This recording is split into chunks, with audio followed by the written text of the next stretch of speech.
Bienvenidos al espacio de France 24 en español sobre la Copa Mundial de Fútbol, donde día a día analizamos cada jornada de este torneo. Por segundo día se llevan a cabo los octavos de final que nos han dejado varias sorpresas, tanto dentro como fuera de la cancha. Hoy nos acompaña Laura Bernal desde la ciudad de Bogotá, nuestra analista invitada. Buenas tardes, Laura. Luis, muy buenas tardes. Después de este partido en el que Brasil ha quedado eliminada, sin duda Noruega queda como uno de los firmes candidatos para avanzar mucho más en este mundial. Y ya vamos a estar hablando de ello, pero también en la ciudad de Nueva Jersey se encuentra nuestra enviada especial Natalia Ruiz, a quien también saludo a esta hora. Hola, muy buenas tardes. Justamente desde este estadio donde fue terrible esta derrota de Brasil. ¿Cómo vimos de lágrimas de brasileños al término de este partido? Por supuesto que sí, y es que Noruega logra clasificarse a cuartos de final por primera vez dentro de su participación mundialista, tal como lo apuntabas, tras vencer 2-1 a la representación de Brasil. Pero vamos a volver con Natalia Ruiz a Nueva Jersey para conocer los detalles de lo que fue ese partido y qué reacciones dejó en el público que desde los primeros minutos del compromiso ya estaba lamentando ese error desde el punto penal.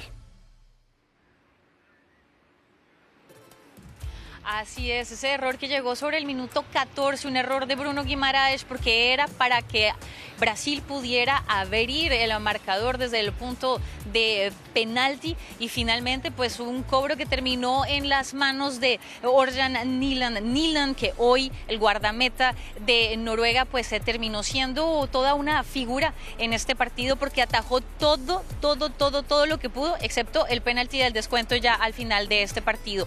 Un estadio completamente vestido de amarillo, algunos lunares de rojo eran ahí donde estaban los noruegos que trataron de hacer muchísimo ruido con ese remo noruego que nos han ido mostrando a lo largo de todo este mundial. Y de hecho Brasil, que arrancó jugando en realidad bastante bien, con esa llave entre Martinelli y Vinicius, llegaban con peligrosidad y bueno, vimos ya poco a poco cómo finalmente de una manera un poco fría, Noruega, muy quirúrgica, iban llegando cada vez más allí a donde estaba Alisson, el guardameta brasileño. Ya en la segunda parte pues llegó el tiempo de hacer algunos cambios, entró por fin Endrick, el joven de 19 años, jugador hoy prestado por el Real Madrid al Lyon, y pues ahí es donde muchos esperaban que él viniera a hacer algo con su rapidez, su sagacidad, y ahí tenía la posibilidad de abrir el marcador, tenía el arco para él solo y lanzó lejísimos esa pelota. Y bueno, ya en 10 minutos llegó Erling Haaland para marcar 2 goles, para sumar ya 7 tantos, sigue en la carrera de goleador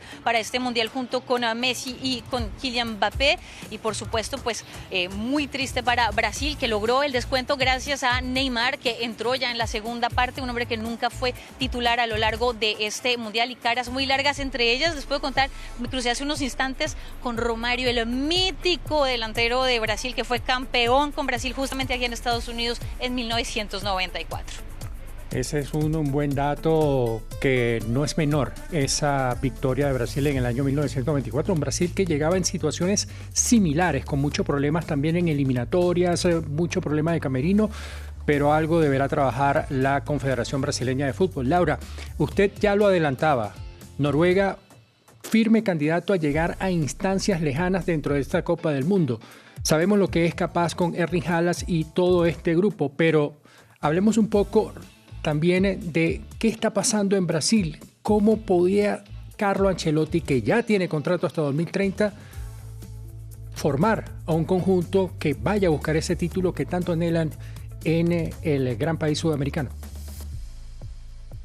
Sí, al final creo que hubo una gran contravía en cuanto a lo que quería plantear Ancelotti y la identidad y la naturaleza prima de lo que es el fútbol brasileño, que es un juego de posesión, de asociación, de juego bonito, y lo que llegó a hacer Ancelotti fue a tratar de construir lo que ha sido un estilo de juego muy particular del técnico italiano a lo largo de su carrera, y era defensivamente una estructura fuerte y transiciones rápidas, jugar al contraataque. Y lo habíamos visto a lo largo de los partidos amistosos previos a esta Copa del Mundo, en donde Brasil no tenía ningún problema en darle la posesión a su rival y contragolpear y al final ganar los partidos desde este método. Pero en este compromiso en particular creo que Brasil mostró que, a pesar de que planteó eso, porque la superioridad de posesión de Noruega fue absoluta, la cantidad de pases, el equipo nórdico duplicó la cantidad de pases que tuvo frente a Brasil, y ya esa identidad del juego brasileño se perdió por completo y tampoco funcionaron las transiciones.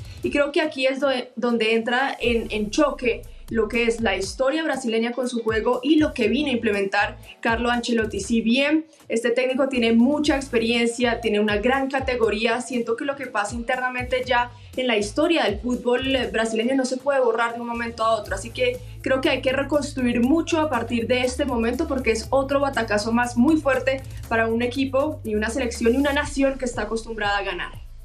Así es, pero como adelantamos, estas jornadas nos ha dejado resultados tanto dentro como fuera de la cancha. Este domingo se conoció que la FIFA dejó sin efecto la tarjeta roja que recibió el jugador Folarin Balogun, quien en el partido ante Bosnia y Herzegovina fue expulsado tras pisar fuerte al jugador Tarik Muharremovic. El comité disciplinario decidió suspender la sanción bajo la aplicación del artículo 27 del Código Disciplinario y lo somete a un periodo de prueba de por lo menos un año. Pero veamos, ¿qué nos dice este artículo? Recordando que las tarjetas rojas no son apelables. En sus primeros apartados señala lo que ya se conoce, que los órganos pueden suspender la medida disciplinaria y somete al sancionado a un periodo de prueba de 1 a 4 años. En el apartado 3 dice que de cometer una infracción de naturaleza y gravedad similar se revocaría la suspensión. En un mensaje en la red social Truth Social, el presidente Donald Trump agradeció a la FIFA esta medida.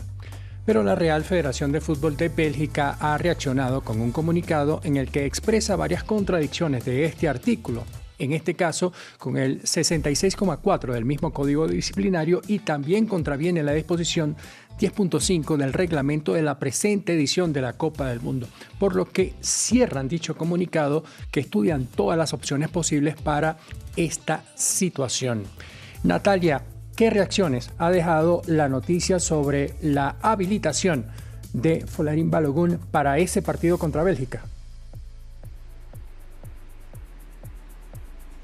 Pues mucha estupefacción, especialmente en la prensa y en la prensa europea, que se pregunta justamente pues qué tanta influencia está teniendo la Casa Blanca en lo que pueda suceder con Team USA, con los Estados Unidos en este mundial. Muchos consideran que en realidad están haciendo todo lo posible porque Estados Unidos llegue incluso a la final de este mundial. La agencia estadounidense AP hace unos instantes explicó que se sabe que hubo una llamada por parte de la Casa Blanca a Gianni Infantino para decirle de revisar esta decisión, y se tiene entendido que fue esa llamada la que hizo que se revocara esa tarjeta roja. Justamente un día o 2 días después de ese partido, de esa tarjeta roja sobre el delantero Balogun, pues había sido Marco Rubio, el secretario de Estado de Estados Unidos, que también se había mostrado supremamente molesto y había dicho nos dañaron, por no utilizar la palabra fuerte que dijo, la posibilidad para este partido. Así que esto puede que esté moviendo un poco las aguas, sobre todo porque a lo largo de este mundial hasta ahora pues no se ha visto mucho a Donald Trump, nunca ha estado en un solo partido, estará en la final aquí justamente en este estadio donde me encuentro, pero entonces comienza a hablar mucha especulación acerca de lo que puede suceder de aquí en adelante.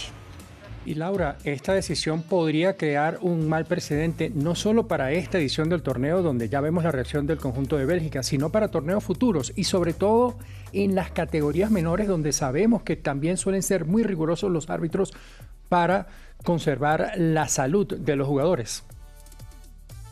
Sí, al final hay que tener en cuenta que esto no es algo nuevo, y de hecho Cristiano Ronaldo pudo jugar sus 2 primeros partidos en la fase de grupos por este mismo artículo 27 que se implementó, y Cristiano Ronaldo en este momento está en un periodo de prueba porque él recibió una tarjeta roja, 3 fechas de suspensión en partidos previos a la Copa del Mundo, pagó una fecha de sanción en un partido amistoso, y esa suspensión en este momento se levantó, o bueno, se aplicó, y está en suspensión esa tarjeta o esas fechas que le restaban. En 1962, en la Copa del Mundo de Chile, también ocurrió algo similar en la final de esa edición Garrincha, recibió tarjeta roja previo a esa disputa por el título ante Chile. Aplicaron este mismo artículo y este jugador pudo jugar la final y al final Brasil fue campeón. Entonces digamos que no es algo nuevo, de pronto no había un antecedente tan claro en una Copa del Mundo de las ediciones anteriores, pero este artículo ya se había utilizado, ya hay que entrar a ver en qué momentos sí y en qué momentos no se aplica, por qué se favorece a algunos y a otros no. Pero el artículo ya se había utilizado y ya empieza la polémica, por supuesto, a ser muy grande en esta Copa del Mundo, pero hay que ya entrar en detalles sobre a quiénes se les aplica y a quiénes no, y ahí creo que sí entra a jugar, por supuesto, lo que es el lado político y que Estados Unidos sea el anfitrión de esta Copa del Mundo. Laura, muchísimas gracias por todo este análisis respecto a la situación que se vive en la Copa Mundial de Fútbol. Con todo gusto, Luis, y seguimos viviendo esta Copa del Mundo porque realmente está muy apasionante. Y Natalia, muchas gracias por todos los detalles y las reacciones desde el lugar de los acontecimientos. Por supuesto, claro que sí. Aquí seguiremos contándoles todo de esta actualidad mundialista. Y siga viendo a todas esas estrellas del fútbol que están en la Copa del Mundo. Hasta aquí llegamos por esta emisión. Continúen con la programación de France 24 en español.